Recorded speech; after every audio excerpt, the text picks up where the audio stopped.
आपके आसपास कितनी ऐसी शादियां हैं जो फेल हो चुकी हैं। मेरे हिसाब से ज्यादातर लोगों का रिस्पॉन्स होगा कि सारी शादियां ठीक ठाक ही चल रही हैं, क्योंकि सोशल मीडिया पर जो दिखाया जाता है रियलिटी उससे बहुत अलग होती है। कुछ लोग सुनकर तो इस वीडियो को बंद भी कर सकते हैं, लेकिन इंडियन मैरिजेस में आज भी मेन से ज्यादा वुमेन्स को सफर करना पड़ रहा है।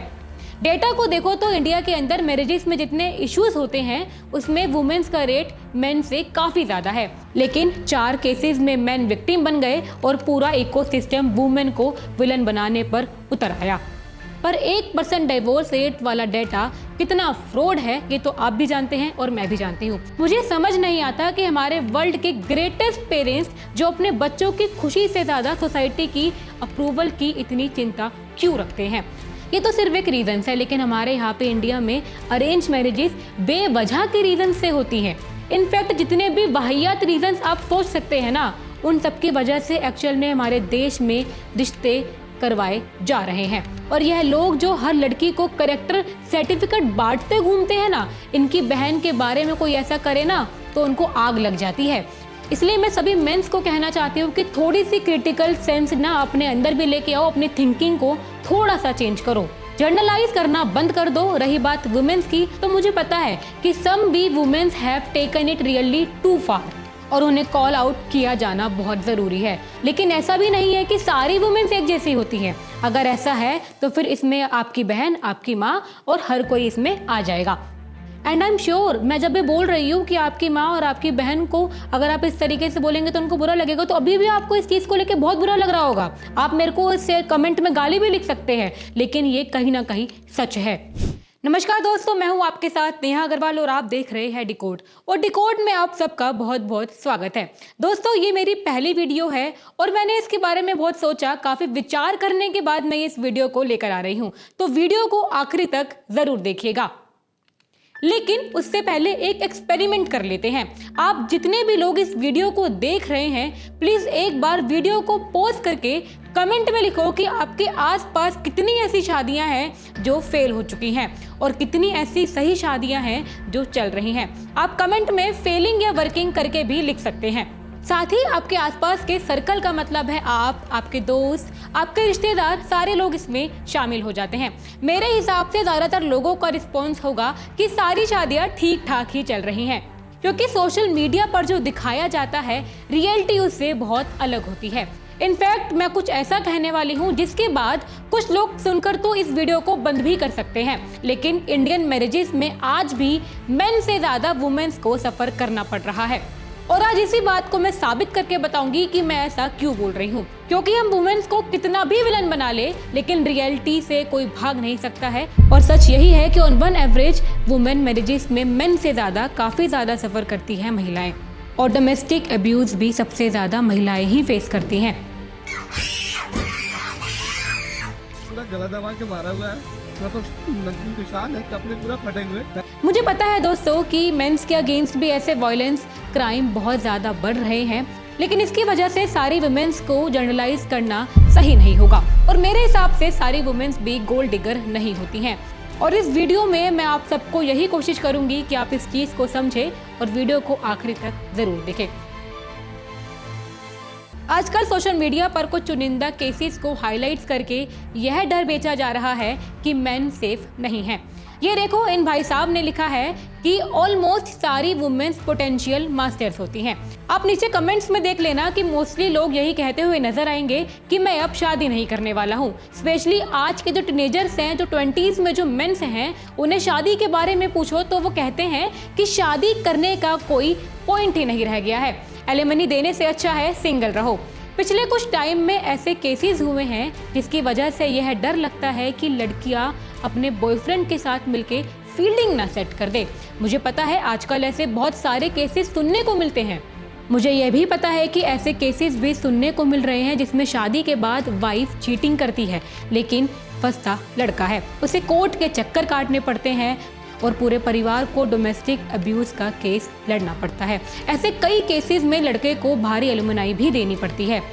लेकिन एक तरफ ये रियलिटी भी है कि 150 करोड़ आबादी में सबसे ज्यादा जो सफर करती है वो महिलाएं हैं और कुछ चुनिंदा केसेस ही हैं जिसमें मेंस सफर करते हैं। डेटा को देखो तो इंडिया के अंदर मैरिजेस में जितने इश्यूज होते हैं उसमें वुमेन्स का रेट मेन से काफी ज्यादा है। नेशनल फैमिली हेल्थ सर्वे के मुताबिक 80% वुमेन्स जिन्होंने अपने हस्बैंड के हाथों वॉयलेंस फेस करी है वो कभी रिपोर्ट ही नहीं कर पाई हैं। सिर्फ 11% वुमेन्स ऐसी है जिन्होंने इसके लिए लड़ी है, जिन्होंने इसके लिए रिपोर्ट दर्ज करवाई है। तो देखा जाए तो आज भी मैरिजेस रिलेटेड इशू में वुमेन्स को ही ज़्यादा सफ़र करना पड़ता है और वुमेन्स को ही विक्टिम बनना पड़ता है। जबकि सोशल मीडिया पे नैरेटिव क्या चलता है कि लड़कियों से दूर रहो। कुछ लोग कहावतें सुनाते हैं, कबीर के दोहे पढ़ने लग जाते हैं। इतने सालों से जब वुमेन विक्टिम बन रही थी तब किसी को ये दोहे याद नहीं आए, लेकिन 4 केसेस में मैन विक्टिम बन गए और पूरा इकोसिस्टम वुमेन को विलन बनाने पर उतर आया। देखो, मैं इन क्राइम्स को छोटा दिखाने की कोशिश बिल्कुल नहीं कर रही हूँ। यह हॉरिबल केसेस हो सकते हैं। जिन्होंने भी ये सब किया है उन्हें बेनिफिट ऑफ डाउट कभी नहीं मानना चाहिए। मैं सिर्फ आपको ये दिखाना चाहती हूँ या बताना चाहती हूँ कि जो सोशल मीडिया पर नैरेटिव सेट किया जाता है वो एक्चुअल में रियलिटी कभी नहीं होता है। सोशल मीडिया पर बताया जाता है कि इंडिया में डाइवोर्स रेट सबसे कम है। देखो, इंडिया का कल्चर कितना ज़्यादा अच्छा है। प्यार एक बार होता है, शादी भी एक ही बार होती है। ये हम साथ साथ है कि सच्चाई हम सबको पता है, मुझे बताने की ज़रूरत है नहीं। साला हिंदुस्तान में जब तक सनीमा है लोग चूतिया बनते रहेंगे। पर 1% डाइवोर्स रेट वाला डेटा कितना फ्रॉड है ये तो आप भी जानते हैं और मैं भी जानती हूँ। और अपने घरों में हमारी जनरेशन में कितना कलेश देखा है ये आप भी जानते हैं और मैं भी जानती हूँ। इंडिया में जो फैमिली सिस्टम है और स्पेशली अरेंज मैरिजेस सिस्टम काफ़ी टॉक्सिक हो चुका है और जब तक हम यह बात एक्सेप्ट नहीं करेंगे, लड़के हो या लड़कियां ऐसे ही विक्टिम बनते रहेंगे। हमारी सोसाइटी ने मैरिजेस को एक रिहेबिलाइजेशन प्रोग्राम बना के रख दिया है। लड़का आवारा है, शादी करा दो, सुधर जाएगा। लड़की को किसी और के साथ देख लिया, शादी करवा दो, कहीं भाग ना जाए, किसी को पता ना चल जाए तो नाक कट जाएगी। मुझे समझ नहीं आता कि हमारे वर्ल्ड के ग्रेटेस्ट पेरेंट्स जो अपने बच्चों की खुशी से ज़्यादा सोसाइटी की अप्रूवल की इतनी चिंता क्यों रखते हैं। शायद ही किसी देश में इस तरह से होता होगा। इंडिया के अंदर आज भी मोस्टली मैरिजेस अरेंज मैरिजेस होती है, जिसको मैं कभी बुरा नहीं बोलती हूँ, ना ही मैं उसको कभी गलत मानती हूँ, लेकिन यह मैरिजेस जिस आड़ में करवाई जाती है वो प्रॉब्लमेटिक है। कई पेरेंट्स या तो बिल्कुल ही अलग सोचने लग जाते हैं कि बस घर बस जाए और बिना लड़का लड़की से पूछे उनका रिश्ता पक्का कर देते हैं, या फिर इतने एक्सट्रीम पे चले जाते हैं कि सब कुछ परफेक्ट चाहिए। आदर्श बहू ढूंढने के चक्कर में लड़के को बिठाए रखते हैं, फिर जब उसकी उम्र निकल जाती है तो कहते हैं अरे अब खुद ही ढूंढ ले भाई। और ये चीज़ लड़के के साथ भी होती है और लड़कियों के साथ भी होती है, तो इसमें कोई दोहराई नहीं है कि इसमें लड़का लड़की में कंपेयर किया जा रहा है। अरेंज मैरिजेस में ये सब होना इंडिया में बहुत कॉमन हो चुका है और मुझे ऐसा लगता है कि मोस्टली इंडियन पेरेंट्स आज भी टाइम के साथ कैचअप नहीं कर पाए हैं। उन्हें पता ही नहीं है कि टाइम कितनी तेजी से बदल चुका है, दुनिया में क्या क्या चल रहा है, डेटिंग कितनी कॉमन हो चुकी है, डेटिंग ऐप्स पे क्या क्या चल रहा है। इसलिए फिर शादी के बाद घर में कलेश होते हैं और आधे से ज़्यादा डाइवोर्स केसेस में यही रीज़न है कि दोनों लोग कंपैटिबल नहीं थे, दोनों की सोच अलग अलग थी, दोनों की पर्सनैलिटीज़ अलग अलग थी, ज़िंदगी में बहुत कुछ अलग तरीके से जीना चाहते थे। इनफैक्ट अगर जो एक्सट्रीम केसेस हुए हैं इनको ध्यान में देखो तो आपको इसी तरह से रीजंस देखने को मिलेंगे। सोनम रघुवंशी, जी हाँ दोस्तों, सोनम रघुवंशी वाले केस में राजा रघुवंशी ने अपनी मां से कहा था कि सोनम मुझे में इंटरेस्टेड नहीं है। शादी की वीडियोस में भी कुछ ऐसा ही देखने को मिला हमें, और सोनम ने अपने घर पे भी अपनी मां से कहा था कि अगर मेरी शादी करवा दोगे तो बहुत बुरा होगा, लेकिन फिर भी उसकी शादी जबरदस्ती करवा दी गई। और इस लड़की में अगर इतने ही गट्स थे कि वो किसी का कत्ल करवा सकती है तो क्या वो थोड़ी सी हिम्मत करके अपने घर वालों को मना नहीं सकती थी कि मुझे शादी नहीं करनी है। यह सब वैलिड आर्गुमेंट्स है, लेकिन यह भी कोई शॉकिंग फैक्ट नहीं है कि जबरदस्ती कितनी शादियां करवाई जाती हैं।